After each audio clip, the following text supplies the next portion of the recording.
answers you need. Are you listening? I'll tell you the truth about God. My eyes haven't seen him, these hands never touched him. I've never seen the wind, but I felt the breeze today. I don't know where it came from, and I don't know where it went, but this guy can't deny it's in the sky. I was thinking as I read these verses of a story I shared some years ago. I had the practice for some time of going down to Salt Creek Beach. And if any of you have been down there, you know that there's about 52 bazillion steps to get down to the sand. And I used to go down there, and especially in the winter because there was nobody out. And I'd go down there and it was quiet, and the ocean was beautiful as always. And I would sit on a comfortable rock, which is an oxymoron. And I would just wait. I'd read my Bible, I'd pray some, and I'd just cry out to God, speak to me. Tell me something from your word. Give me a revelation of truth that I've skipped in my studies or hadn't seen clearly. And God never failed. He always, always spoke to me without exception. Just a beautiful time of fellowship with the King.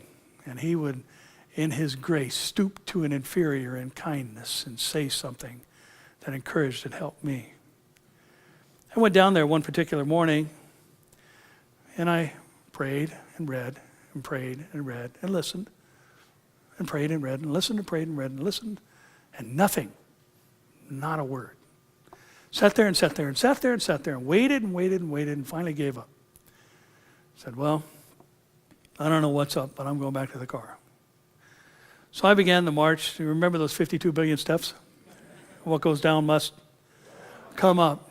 So I started my ascension back up these stairs, and you know, there's a few plateaus along the way, and you're thankful for them. But I arrived at the top step the same way I always did, kind of like this. Because it's steep and it's long. And the interesting thing was this.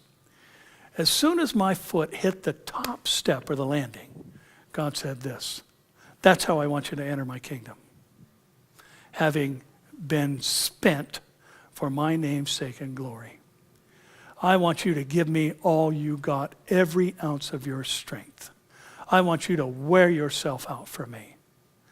I want you, as Paul said, to spend and be spent for the sake of other people. The fact is, I don't think that was exclusive to me. I think that's the only way to live the Christian life for all of us. Amen? Will you be spent for God? Will you let him use you? Or as Vance Havner said, you don't need to pray for God to use you. He'll wear you out. You need to pray, God, keep me usable. Are you willing to be spent and usable for God? I hope so.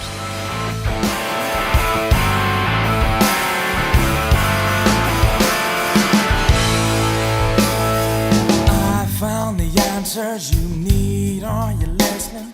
I'll tell you the truth about God. My eyes haven't seen him, these hands never touched him.